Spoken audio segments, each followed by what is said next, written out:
Every time that I walk in here as a show gets ready, it's the community, the people that are coming together to make the show and to see the show. Over the years, Maddy's Theater in Portland has called a number of spaces home, but nothing compares to this one. This is a space designed with a young audience, a family audience, and young actors in mind. The theater sits within the Children's Museum of Maine. Its stage and seats have been adapted to bring audiences even closer to the stage.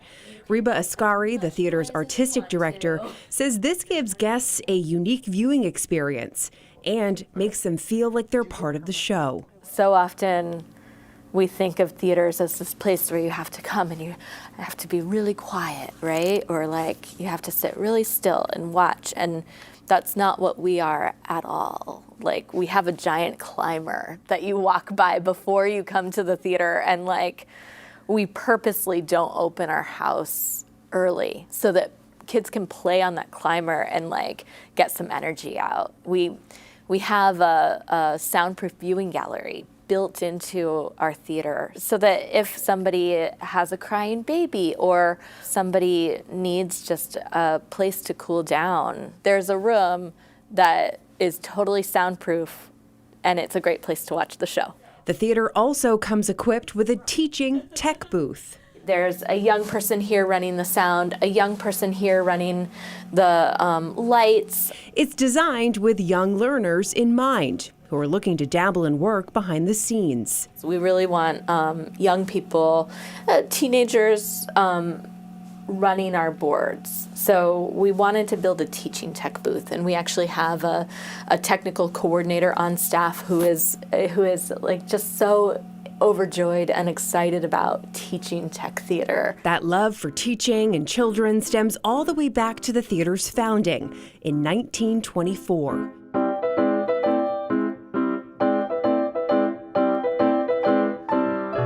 Photographs of years past cover the entrance to Maddy's Theater, giving you a chance to step back in time. It was founded by the Junior League of Portland, and at first it was the Children's Theater of Portland, and it was adult volunteers performing plays for kids. So after the Junior League founded it, there was a period of time where it was based out of the West End on Chadwick Street, and there were high school volunteers coming together and performing plays for children, and they would take those plays on the road in a tractor trailer truck and perform on the East End, perform on the West End, and kids would just flock to see these plays. It became like a traveling theater.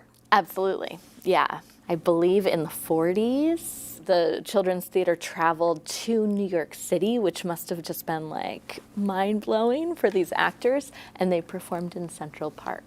I guess we thought the world we invented was better than the one we had.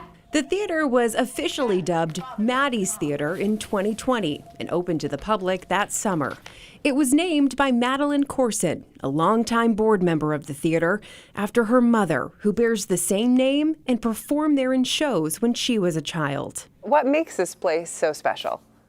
Oh, that's a really good question. I think it's the community and the people that we're attracting with each play. So that's the actors that audition and the designers that come out of the woodwork and say, yeah, I'd like to build a bunch of puppets, or and then it's also the audience. So it's the people that filled this room. And we have kids that come once, twice, and 3 times. Like right now we have a juggler here as a guest performer, and I'm getting these emails saying like, wow, my child like is juggling their socks in the living room after watching that performance. They're juggling their socks, you know? And so that's just like the inspiration of it all. They hope that inspiration leads to another 100 years of celebrating Maine's arts community and the talented crew that makes it all possible. We're truly a place where families can come to create like really special memories, to be inspired, to feel like it's a place for them. And it's really kind of changed with the times, which I think is kind of similar to this field of children's theater. You know, like I think that children's theater, it can be adult actors performing for kids, it can be kids performing for other kids, and it's all kind of about like celebrating the audience and raising up the audience and doing what's best for them.